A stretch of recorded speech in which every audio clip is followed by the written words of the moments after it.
Hey guys, Mizuki here. Welcome to another wild ride on the shrine. Smash the subscribe button and ring the bell for more of my chaotic mind-bending content. Drop a comment and share this video because, let's be real, everyone needs a dose of my wisdom. So, today we're diving to the deep, dark waters of love.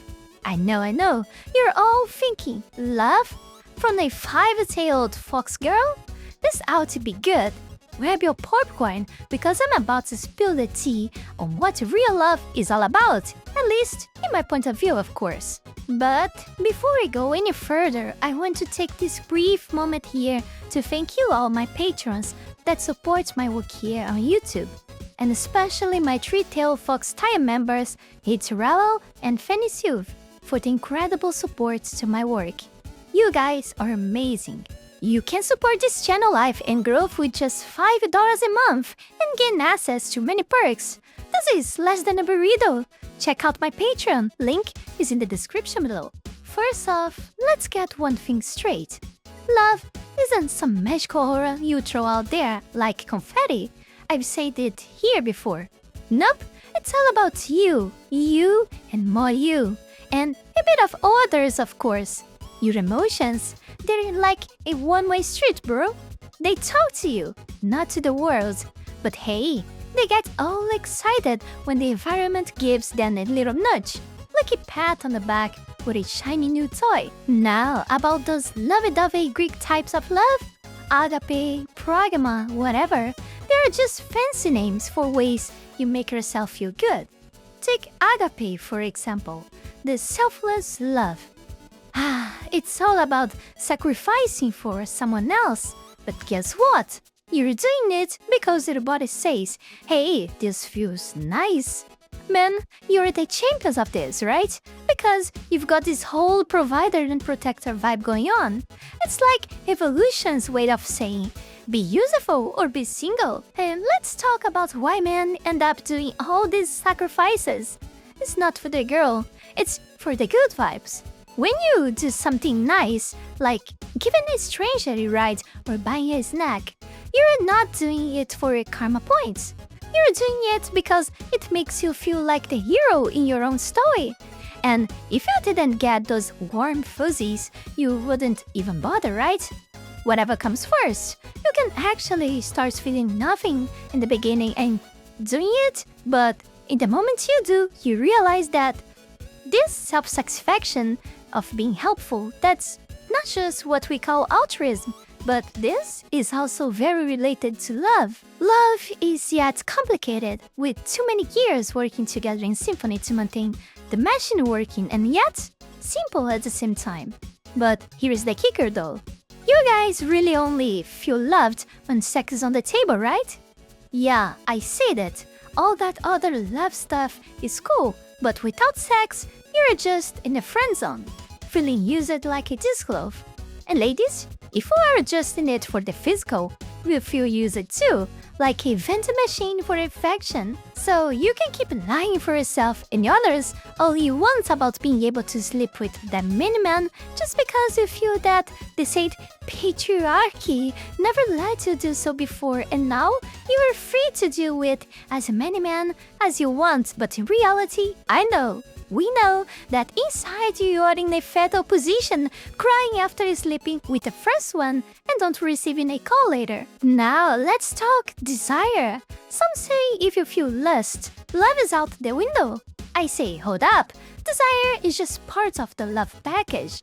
But of course, you can have love without desire, but it would be those exception cases. And the thing about it is simple. How do you first feel attracted by your partner?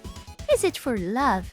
Of course not. You never saw that person before. First, before you even talking, you see that person. It's all about appearance at first sight. And that is pure desire, lust, and all that package of hormones and emotions happen or not inside of you. You know nothing yet about the other person, just the appearance, so you don't have true feeling for that person yet, just some simple and superficial chemistry. But of course, if you keep having this chemistry with each other for a long time and stay together, you guys will get to know each other better and better. And the things you do or don't do for each other will develop the love package feelings that you guys already know very well. So yeah, the lust, the desire are an important part of this in the very beginning, even though many times they are treated like villains or something like that.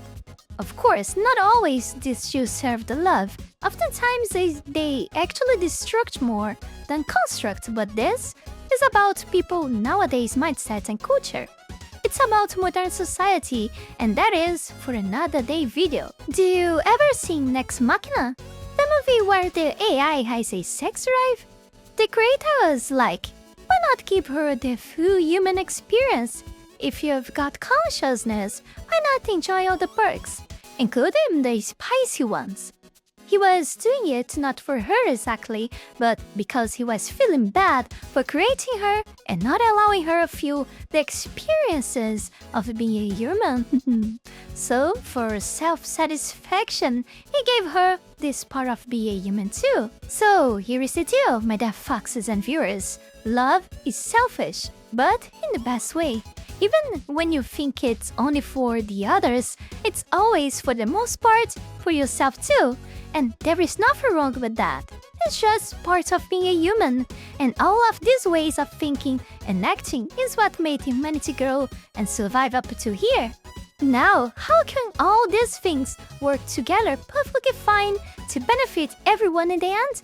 Can you really call it just nature? I call it God. There are way too many things that are just too perfect done and well made for us to claim that was created just randomly. Even in strange shapes of rock we can see that. Of course, the guys of science and math will calculate in absurd probabilities more than win a prize in money to prove that it can happen. But isn't all of this science just possible because of God too? Because everything will perfectly fit in everything, and if you think this is wrong and something doesn't fit yet, it's just because our small brain human cells couldn't get to understand it yet. Science is just a human-proved nature in data only, but everything we know as humans is still very limited yet. You've got to love yourself first, or you're just going to be a sad, lost puppy. And let's not even start on the psychopathology of love. Men giving everything to women who won't give back, and we women thinking we are the center of the universe because we have a uterus. To begin with, I don't think that life starts in the uterus. I never heard anyone thinking about it before, and it can be the kind of stupid, or maybe society's way more Samaritan than I thought. But don't sperms have a life? I mean, they literally die trying to reach ovaries. So, if they die, aren't they alive? And the most important thing, they swim. How can they swim if they are not alive? Come on!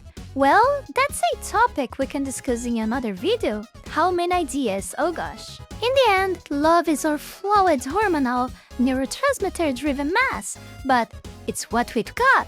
So embrace it, channel it, and for God's sake, don't let it make you into a sociopath or a doormat. That's all for today, my clever foxes. Remember, wisdom always. Be attentive, watch yourselves, or better yet, meditate and don't do anything stupid.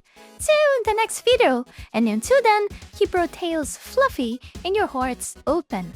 Bye!